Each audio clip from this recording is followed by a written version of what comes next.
This episode is brought to you in part by the Table Podcast from the Hendricks Center at Dallas Theological Seminary. I'm Darrell Bach, one of the hosts, and I invite you to join us as we discuss issues of God and culture, which includes anything and everything. Listen on your podcast app or at dts.edu/thetable. Welcome to the Grace Enough Podcast. I am your host, Amber Cullum.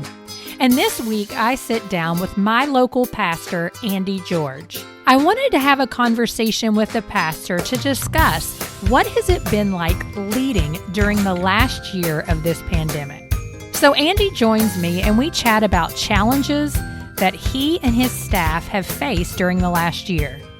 We also chat about unexpected blessings, navigating the digital space, and how he has seen his staff become more innovative during this time. At the end of our conversation, I asked Andy, how can congregants of local churches across the globe come alongside and encourage their pastors? I believe this conversation is going to increase your empathy for your local pastor, and it's going to give you some insight into the decisions and changes they have had to make throughout this last year. So without further ado, let's drop into my conversation with Crossroads Fellowship lead pastor, Andy George. Good afternoon, Andy. Welcome to the Grace Enough Podcast. Hey, thank you so much, Amber. Really looking forward to being on the podcast with you. Yeah, it's fun to have my pastor on the show. I mean, I've had Daniel on here, but it's really fun. Wait a second. You've had another one of our pastors before me on the show? That's right. Daniel came on to talk a little bit about Easter, last year, right before we all went in quarantine. So isn't that something, right? Everybody's making plans, and then It feels like a decade ago. It feels like forever ago. Absolutely. I mean, it's crazy, which we're going to talk about that today. But before we jump into that, introduce yourself, your family, and tell all of our listeners a little bit about what you do. Yeah, absolutely. Again, thank you for having me on your podcast. So I'm Andy George. And first off, I've been married for 26 years. So let's get the important stuff up front first. 26 years of marriage. And it's been awesome. Stacy's been along my side the entire time in ministry since college. And so it's been a wonderful journey for both of us. And we have two kids, 21 and 16. So, I think early on, fast. It goes by really fast. But then early on, I always laugh about this because early on, somebody told me, I think they saw me chasing, because my kids are 5 years apart roughly. And they saw me chasing like a 7-year-old and a 2-year-old around. And somebody was like, don't worry, it gets easier. Well, guess what? They're liars. It does not get easier. It gets more expensive and it changes.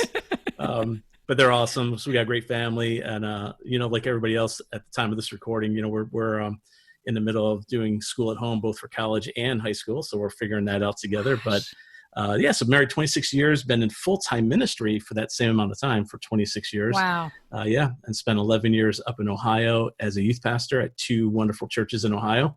And then came here in 2005 and started off as a youth pastor here, did that for 5 years, then launched our Wake Forest campus, which was an awesome experience, and did that for several years, and then took over as senior pastor just about 3 years ago for Crossroads Fellowship. So now, currently, I'm the senior pastor at Crossroads, which I think is it's a beautiful, multicultural, multi-generational, multi-site church, and I love the vision of our church to make disciples and see transformation happen. And so that's kind of who I am in a nutshell.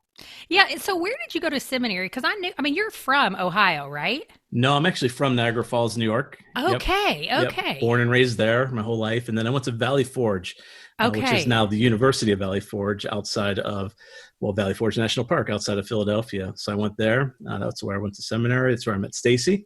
And then right from there, we went into full-time ministry, and the rest is history. So that's how you became an Ohio State fan? It is, yes, because I was, when you growing up in Niagara Falls, there's really not a college team to cheer for at the time. So it was a Buffalo Bills fan, right? Professional sports. Yes. And then we got to Ohio, and I think it was maybe the first day we were there, unknowingly, because I had not been following college sports at all. Somebody came up to us and said, all right, you're going to cheer for Ohio State or Michigan. You got to pick one. And I'm like, I guess I'm in Ohio, so I guess I'm going to go with Ohio State. And they're like, good choice, good choice. That's the way it is in Kentucky. Yes, Kentucky, it's like Sam is not from Kentucky either. Yep. And he wasn't really, he went to the University of Kentucky. And he liked Kentucky sports, but he wasn't a huge Kentucky fan. And then we moved away from Kentucky. And then he was like, oh, I mean, Yeah, it runs deep there. Like, I got to it be a does. fan now. And so I get it. Because we didn't have really any we don't have any pro teams. And so it was kind of like the Bengals. And Oh I yeah. mean, Yeah, I'd rather cheer for a college team than the Bengals, honestly. So yeah, so we became Ohio State fans and honestly fell in love with Ohio State yeah. and started cheering for them. And now it's just great being an ACC country, knowing that I'm a Big Ten fan and that we can whoop all the schools around here. So that's kind of fun too. That's awesome.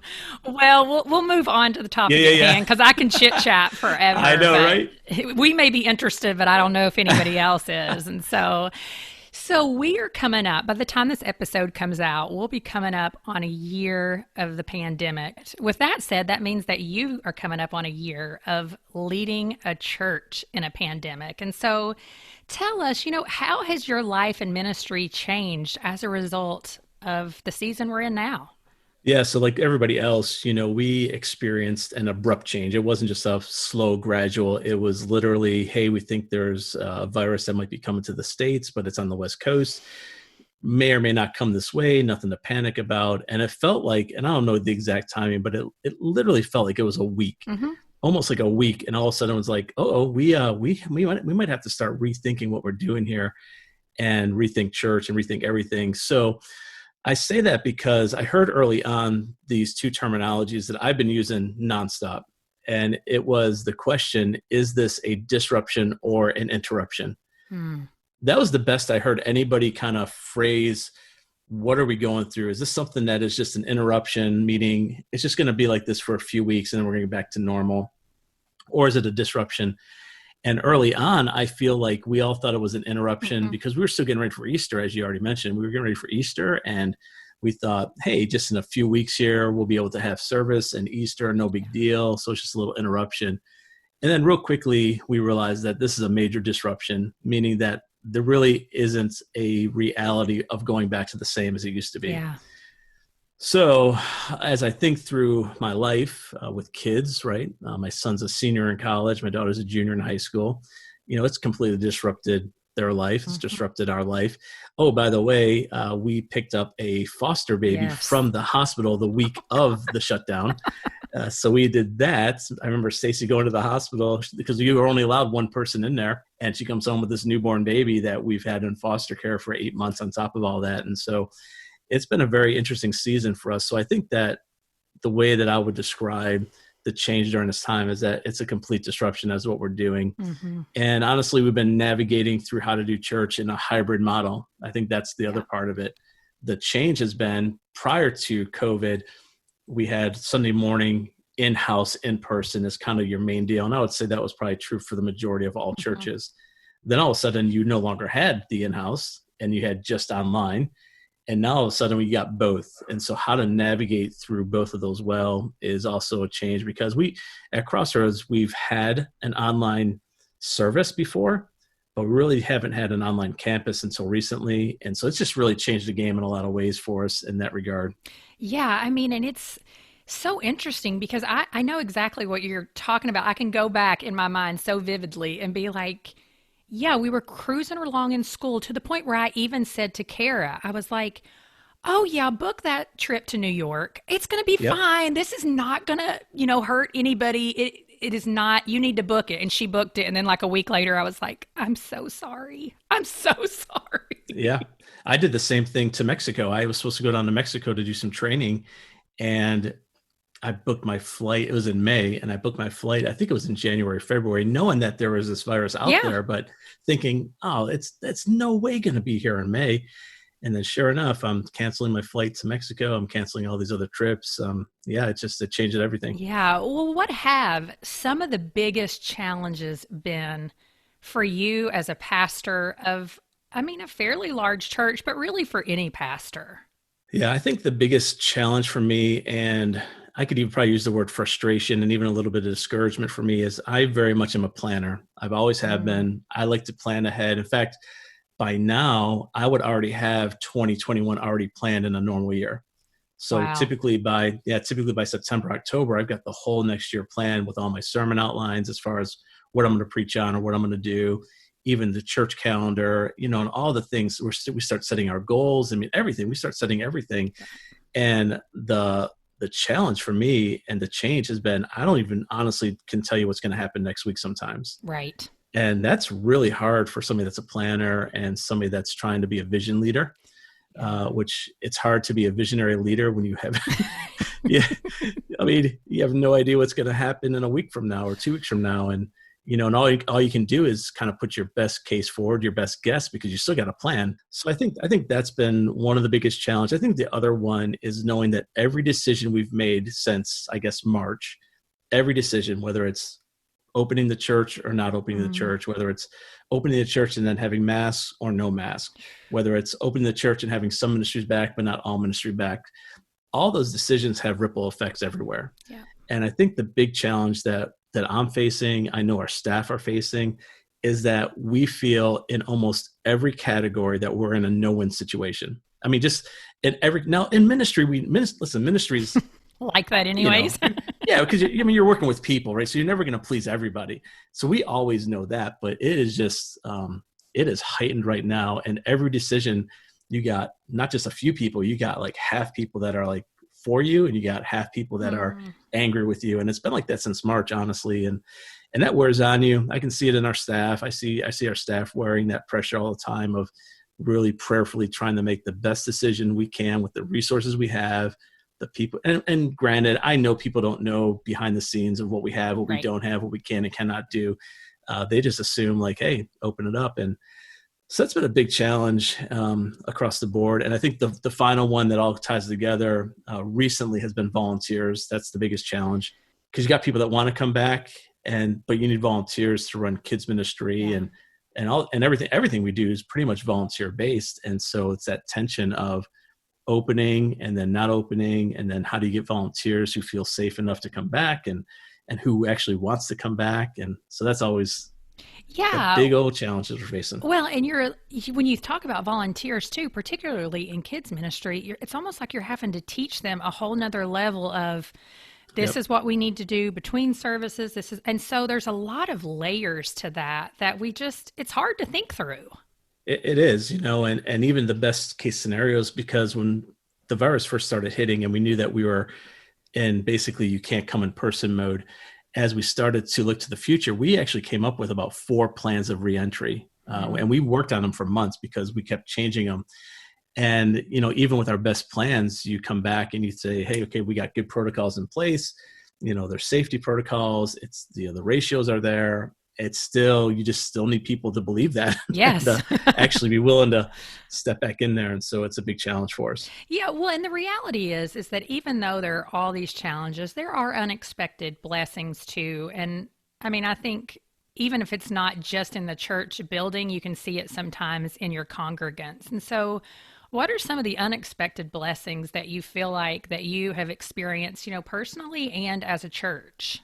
Yeah, I think for me personally and a little bit of our church is I think one of the big unexpected blessings has been the innovation that's happened as a result of the coronavirus. So I think we can't look too fast past that. I think that it's a very, very good thing. I think the people that have learned how to innovate through this are the ones that are going to come out of this better than before. Yeah. I think that's true for people. I think that's true for organizations, businesses, definitely for the church. I think there are some people who probably still think, hey, we'll just wait it out. And when it's over, we're just going to bounce back. And I'm just not one of those people. I think that we've got to change a lot of how we have done church historically. And so to me, I think that's actually a good thing. I like trying to think of new ways. I think the innovation that we've been able to implement and the stuff that's on the table to continue to implement is exciting to some degree. I've been talking to our staff because, as I told you, I can see it in our staff that, they're getting frustrated and discouraged and burnt out. And I had a meeting not that long ago where I started to ask them to start thinking about what does it look like to be a church planner? Even at Crossroads, we got a couple thousand people there, but I don't know who's going to come back. Right. At least in person, right? Yes, at least in person. Yes. Now they could still join online, which most of them are doing. But when it comes to in person, we might find ourselves with a church of 1,000 instead of 3,500. Right. Like real quick. And so the exciting thing to me, the blessing, is to look at our city with a different lens. Because honestly, more than half our city don't go to church anywhere. Yeah. And So to me, it's an opportunity to start going, okay, what are we doing or what do we need to do to actually reach them? Not just to keep the people we have, not just to have people bouncing between churches, but how do we actually reach the people who they might never come to the church, but we can certainly go to them with some innovative ways. So I think that's one unexpected blessing. I think the other one is it's an opportunity to really see what's important in your life. I think that one, I think everybody's probably experiencing. What are the things that are most important to me? What are the things I need to change? I think for some degree, who's with me, right? Yeah. You get to see who's actually with you, who's for you, who is ready to go. And I think the final blessing I've seen is, quite honestly, our reach has gotten bigger. Wow. We've got a bigger reach because of going online, and we were already somewhat set up for it. And even just the few tweaks we've made over the last couple of months, our reach online has been exponentially bigger than it has before. And so now, instead of just reaching, a few thousand people in a building, we're reaching at times more than double that, and if not triple that online. Wow. and extended. And so that's always some good unexpected blessings. Yeah. And then I think the other one, I didn't write this down, but it was especially early on when I remember we had to go pick up my son from college because their college closed down. I think that must have been late March or early April. A decade ago. And yeah, exactly. And I remember having a conversation with my wife going, when are we ever going to get this time again with him? Yeah. He's 21. He's graduating college in May. And he's going to be out of the house probably. He's going to be on to the next thing. He's studying hard. He's doing good. He's got things lined up. And so I think the unexpected blessing has been that family time, which at times may not feel like a blessing when you're cooped up in a house for a couple months. Yep. But if you just breathe for a moment and realize, man, my 16-year-old and 21-year-old, they would never have had this last 6 months together the way that they have. And they've grown immensely in their relationship. And so I think that's been a real personal, unexpected blessing that I've really enjoyed. Yeah, I mean, I can say the same thing at my house. My kids are little, but there's still a pretty big gap between my oldest and my youngest. And I remember watching them last year just out on the swing set swinging and thinking, I know in 5 minutes they're going to be yelling at each other and ready to beat each other to death. But at the same time, they're spending more time together and having to kind of, almost be innovative in their own way. And how are we going to enjoy our life now that it's different? And really, we're still seeing the benefits of that now, despite the fact that there are sibling squalls and all of that kind of stuff. And so I can't imagine if I had a college kid that was able to come home. But now with his senior year, will they get to go back next semester, or is it a full year we're home? Well, we hope so. So he actually opted to stay home for the fall. So their college actually opened up in the fall, but he plays football. Yes. And they moved their football programs to the spring. Oh, nice. And so their college is kind of on lockdown all semester. So you really can't do much. I think so that he sounds was like, awful. Hey, yeah, it does. And so he had a great summer job that he was able to keep. So he's like, I'm going to stay home. I'm going to make money. I'm going to study. He actually does better grade wise when he's online. And so his grades are all high A's right now. He's doing great, but he is planning to go back in the spring because of football. Yeah. And so he'll go back and finish out with football. If football doesn't happen, he'd probably finish online, I bet you. Oh, wow. It seems like football would happen just because you can see it's happening everywhere else. But I know. I think so.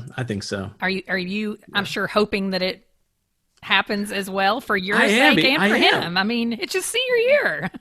Yeah, mainly for my sake. I love football. So I'm like, I want to go watch him play one more semester. But even then, who knows if we're able to go to the games or not. Yeah. And so we're looking at that. And my daughter plays volleyball, and she's on the varsity team at Heritage, but they've already told us that, fans are going to be, you're not going to be able to be there. And so you get to watch it online and playing club ball where you can only bring one parent. So yeah, all that has changed, but it's all good. I know we are having to learn to be flexible all the time. And so I don't see that changing anytime soon. And that's part of why this online campus has become so important, because it is going to be continuing. And so what does pastoring an online community look like in comparison to a traditional congregation? Yeah, I think first, let me just start with the similarities that there are. So, because in many ways it's the same thing. People are people. People's needs are the same. Discipleship doesn't stop. So there's still discipleship that happens. everything's just adjusted. So I think there's a lot of similarities that, hey, people still reach out, people still need to talk.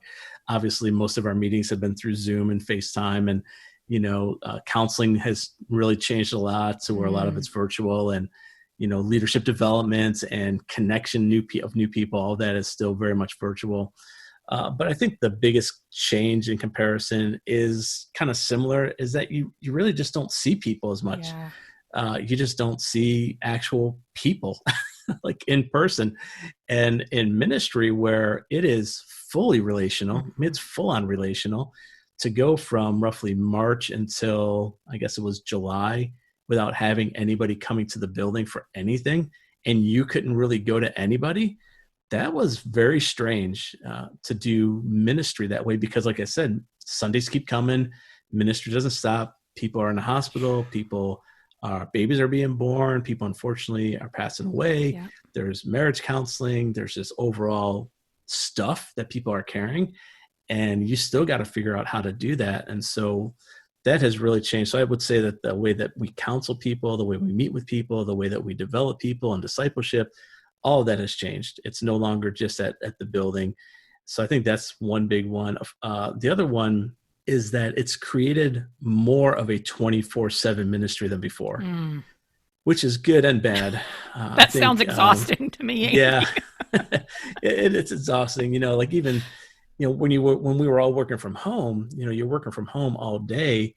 But I found that I was actually, and still, like even to this day, I'm busier now, even with ministries shut down or programming slowed down, than I was when we were full blown, because you're still planning your current stuff as well as trying to think about how to do it differently in the future. And so it's just a constant change. So I think that's changed a lot, that it's hard to find an off switch, I guess is a way to say it. Well, and part of that just being, I mean, it's another layer of discipline we have to put in, right? Where now you have to say, I've got to figure out when to turn it off. Yeah. I mean, and that can be a real danger for any job. I mean, it's a danger for my husband, and he's not in ministry, but I mean, that's what comes along with technology is you got to set a boundary, right? Where eventually you say it's got to go off, or you're going to drive yourself crazy, because we are not designed to just work all the time. No. Well, and the reality is, the other difference that we're seeing is that people are getting connected at a bigger level than before. So this is kind of a weird way to I guess, think about it. So typically we'd have new people coming to the church every Sunday, and, whether that's a handful up to 100 or whatever it is every week.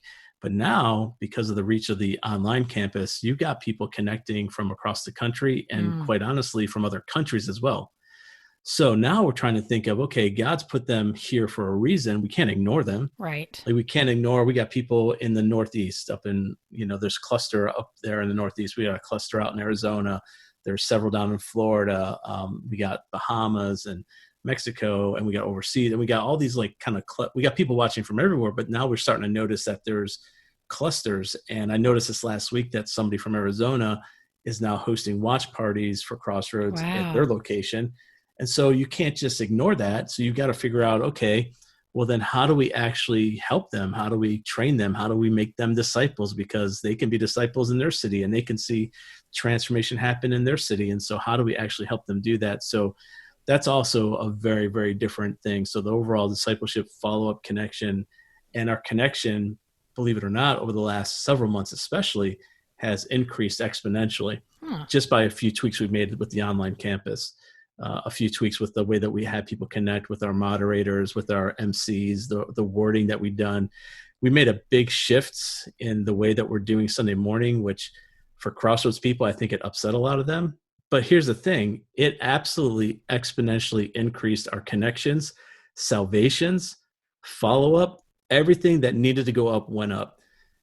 It just made people feel like, oh, that's not the Crossroads I'm used to. And no, even though it was the same message and same everything, blah, blah, blah. But we chose to say, this is a new game. Yeah. And so it's a shorter service. I've done tons of research, by the way, tons of analytics. We've looked into all of it. We're still looking into it. We are tied really close to things like Barna and Glue and Tony Morgan Group and all these ones. And data doesn't lie. So we're following the data, and it's proven itself immensely. just like anything, once you start as a congregant of a church, if you start asking some questions of just to get a little bit more of an understanding, it's amazing how much more empathy you can have for your pastors and the staff, because it's real easy for me to sit back and get irritated and much harder for Yeah. me to actually seek to understand. And so now I'm like, well, let's just go ask somebody, because Yeah. there's no way to know. And 9 times out of 10, the answers that I receive are, okay, I'm glad that I know that, because Yep. if I didn't, I would just think, oh, you're doing what makes you happy. Well, that rarely is the case for people. And back to the innovation thing, we're constantly trying to evaluate and tweak what we're doing in order to make it the best experience for everybody, not just the people who call Crossroads home, but the new people that we're attracting, and the way that people, like, here's a quick analytic that I just looked at today. So prior to COVID, when we were just simply streaming our live service online from Sunday morning, our average view time was less than 30 minutes, and it was an hour and 15-minute service.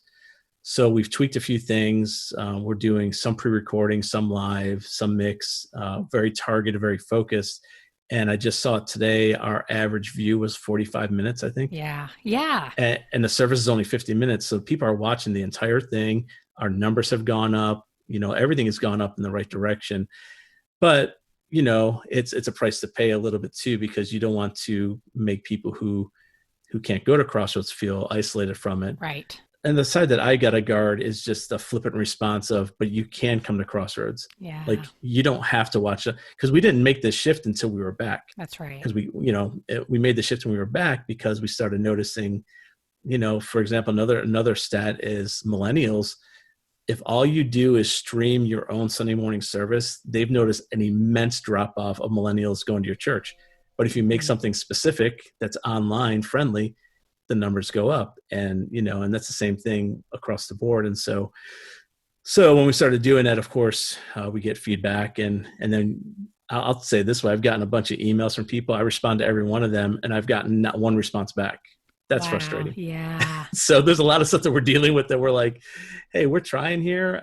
We're trying to stay current. We're trying to help everybody. And you just can't. The frustrating thing, and you just can't. And that goes back to the frustrating thing earlier, where no matter what you do, you're just not going to win. Right. I mean, there's always, when you're dealing with that many people, you're always going to have people who are very excited and happy about it.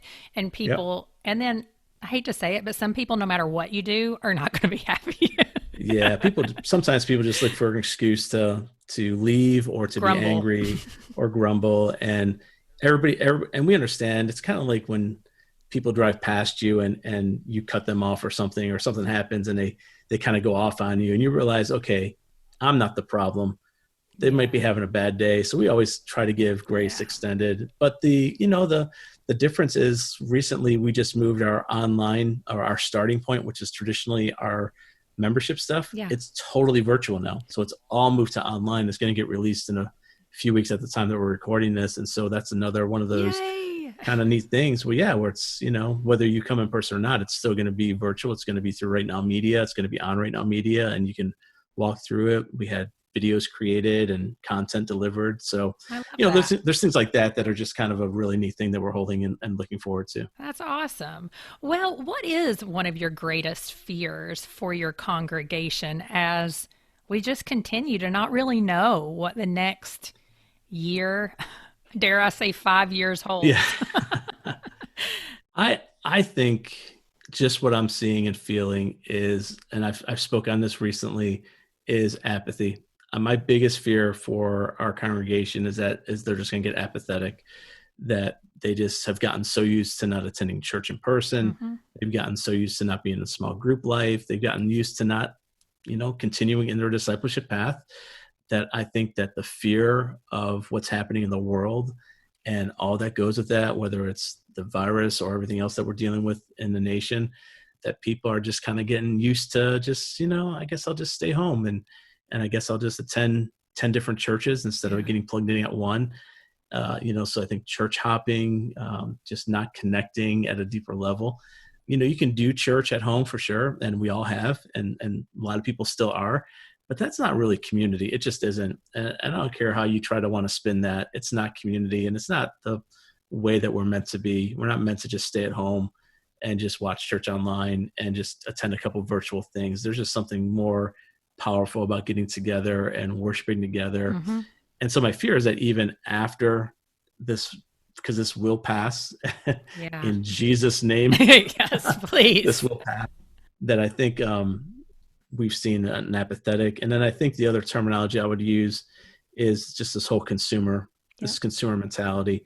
Kind of what I was talking about earlier. If you don't do it the way I want you to do it, or the way that I'm used to doing it, even if it's better in all these other categories, I'm just going to go to another church. And I'm just going to keep going to a church till I find the itch that I'm trying to scratch, and till I find what I need, and one of the frustrating things, I think the fear and frustration has been, you see people that will go to another church because, well, that church, you don't have to wear masks, and that church doesn't do social distancing, and that church this and that. I mean, it's just, and we've got people coming to Crossroads for the same, kind of reasons. And so I know it's not just us, but it's, I'm that kind of keeps me up at night a little bit, just because I just know that's not healthy. Right. As I said, we as a church, our focus is going to be so much on reaching lost people and reaching the part of the city that just aren't going anywhere, because that's what transformation really is, not just transfer your membership over. But my fear for the Christian congregation is that they've just allowed consumerism and apathy just seep in. And I tell you what, I did church at home for a while. Now, we were going in and doing our Sunday morning actually live during the virus, so I was still leaving the house. But I can see like how awesome that would have been for a season to just stay home and watch it online, and get your pajamas on, and the other thing is you can watch it at any time. So here's something interesting. When we first started, our actual Sunday morning real time watching was real high. And over the last several months, our actual, like, people watching at 9:15 or 11. Now that's a little lower, but our numbers through the week are higher because people realize, I can watch it anytime. I don't got to get up at 9:15. I don't got to get up at 11. I can just go do whatever and watch it at 7:00 at night. Yeah. And so we're seeing people responding to our services as if they're watching it live, responding to the questions we're asking them, like on a Wednesday afternoon, and so you're like, if you're wondering why no one's responding. No. Yeah, exactly. Well, but the thing is that you say that, and I think about a conversation that I just had with my best friend from Florida a couple weeks ago, and she had told me they still weren't going to church, and I kind of got on her a little bit for that because I know that she has 3 young kids, and she's like me, like, I know that you need that, and so basically get your tail back in church. But also, I said, you want to know what I realized when I went back is sometimes, my pastor may preach on something and I may be like, I don't know if I agree with that, or I'm going to dig a little bit deeper or whatever. But I realized that that's part of what I appreciate about coming to church as well, is because it makes me think outside the box. It makes me want to dig a little bit deeper. It makes me want to say, I've never thought about it that way. And so we do need that. We need the community of other people, but we need someone that's going to push us to think a little bit differently, because when you only hang out with the people who are like you in your house, that also is not a very healthy way to live. Yeah. Well, and it's the same thing too. If all you're doing is trying to find the church or the pastor that makes you feel says good, everything you want to hear, how's that actually even helping you? And it just doesn't. It's, scripture talks about people that just want their ears, itched, that's right, tickled. But I do think that that's one of the greatest issues that the church is going to be facing moving forward, is just trying to get that momentum back of people getting out of that apathetic state. Yeah. Wow. It's hard to think about, but then I also can sometimes see, is this we're sifting the wheat a little bit as well. Yep. And so I can go down that path. Yep. Yeah. We've had lots of conversations about, God's kind of just pruning it all. Even those of us who want to be back in church, we're also getting pruned. And so, absolutely. So in what way can congregants, in this case, we're talking about me, how can we come alongside you, and how can other people come alongside their pastors to really support and encourage you? I mean, I feel like you've kind of shared that, do the opposite of what we've talked about. But what are some ways that you would share that we can support you? Yeah. So listen, I think I could speak on behalf of almost all pastors right now. There might be a few, but ministry is not real fun right now. It just isn't. There's no way to candy coat it. There's no way just to pass it by. Ministry for the last year has not been fun. It's not been enjoyable. So what pastors really need, quite honestly, is just some serious encouragement. Prayer, obviously prayers are wonderful, but emails, texts, we get so many emails constantly on telling us what we should do or shouldn't do, or issues that people have, or their problems that they need us to help with, which all that is great and fine. We don't get a ton of just people going, hey, I was just thinking about you today and just letting you know I'm praying for you. You get every once in a while. And sometimes you post something on social media, you might get somebody that tags you and says, oh, love my pastor. And it's like, okay, great. Where were you, 2 weeks ago when it felt like the world was against you? And you don't get that. So I think, and once again, I'm speaking not just for me and not just our staff. I'm tied in with a lot of pastors and many networks and talk with a lot of pastors, and everybody's feeling that. Again, there's probably the rare ones that are like, this is great. This has been the greatest thing for my church. I love it. And, there's always outliers, Andy. There's always outliers. I promise you that's not the norm. So I think, just being a little bit of proactively thinking, not just thinking about it, but actually doing something about it. Like I said, just a nice text or an email or social media. And I think the other thing that we don't really lead with, because it kind of sounds like an excuse, but it's a reality, is we need a lot of grace and patience. We just need you, the congregation, to be patient with us and have grace, because guess what? We've never been through a pandemic before. That's right. Everybody's walking through it. We've never been through this before as a church. We've never been through this in my lifetime as a culture. So we just need people just to kind of chill out a little bit, give us some patience, give us a little bit of grace. We're figuring it out. We always value input. We always value people who's got comments. We listen, we respond to all of them. But at the end of the day, we just need you to know, like, hey, we're praying about this. We live this. You're thinking about it like once a week, right? I mean, honestly, for you, Amber, how often do you think about the ins and outs of our church other than, well, Sunday's coming or this program? And I know you all are active. So yes, but I mean, it's still only a couple times a week. Yeah, a couple of times a week. And that's fair, right? There's nothing, that's absolutely fair. But we live and breathe it. That's right. 24/7. And we're doing the best we can. And again, I think I could speak on behalf of a whole lot of pastors in that. So just some good encouragement, and then just a little bit of grace and patience as we're navigating this, because especially early on, but even still early on, like our governor, every 3 weeks or so or month, you just didn't know what was going to change.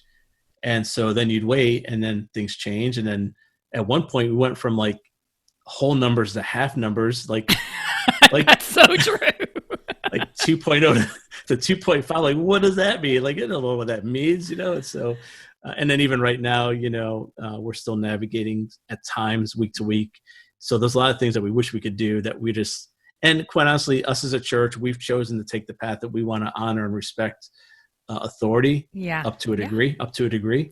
So we want to be good neighbors, right? We want to be, this is our city. We love our city. Yeah. We don't want to do anything that's going to hurt our city or that's going to paint us or somebody else in a very negative. Now, of course, there's a line that we're if you touch this line, we're going to fight you over this line. But we're not talking about dishonoring God in order to obey government. Right. That's not exactly. I mean, exactly. But it's not. Yeah. It's not harmful for us as a church to say we're going to listen to our governor at this point out of respect. Yep. It's just not hard. Well, and here's the thing. Early on, people were like, they're going to steal away your rights of religion. I'm like, they're not taking, now maybe in the future that might happen, but right now that's not happening. And I think the same thing holds true for me and for our team. Like, we have to give our governor and our school district a lot of grace, because they've never done this either. And so we're just all trying to give each other that. So I think that's what everybody can kind of do. Well, yeah. And I mean, that's what I had even said to some people who were just getting so worked up. I was like, you have to remember, our government is also doing the best they can do with the information they have. Just like everybody else, it's really hard to make decisions when you have no baseline. Yeah. And so it's like grace for all. And I mean, encouragement and affirmation. It's like everybody needs to be encouraged and affirmed. Just because you're a pastor doesn't mean you don't need it, right? That's right. Absolutely. More so, I would say. But any final words that you would share with just followers of Jesus who do find themselves really struggling to return to their local church or even to engage online? Because I know those people too. Yeah, I mean, statistics are very interesting when it comes to how many people. I think the last one I saw was something like 40+% of your normal congregation has not attended online or in person in months. So almost half of your normal attendees they're just not going anywhere. They just shut it down. So I think my encouragement would be, don't lose that connection or community. First of all, understand how important it is, whether it's online or in person. Yeah. And I think the encouragement I would have is, it's in your mindset. We got to start believing that you're actually going to emerge from this stronger than before. I don't know why you would choose to believe opposite of that. So I think my encouragement is like, start asking God to renew your mind and your heart, to start thinking, you know what, as this unfolds and as this ends, I'm going to be stronger and I'm going to come out of this stronger. But that requires, being in community. It requires not isolating. It requires to actually, keep pursuing your discipleship journey. And I think in that, I would say, don't allow fear to freeze you, because I think that's what's happening as well. People are so afraid, and whether you want to call it political or not, I'm kind of in that camp, not a fear, but of, okay, the news just said it's our worst day ever, but then this other person said it's not, and these numbers are this way. I'm kind of the point where I'm not sure who to believe, quite honestly. And I watch like 8 different news channels. Like, I'm not just a Fox or CNN or NBC. I watch all of them. Yeah. And I'm like, I have no idea who to believe right now. And you can allow that to freeze you and cause you to panic. Yep. So I would just say, be smart, do what's best for you and your family, but don't lose community over it. Be safe. Don't be isolated. Yep.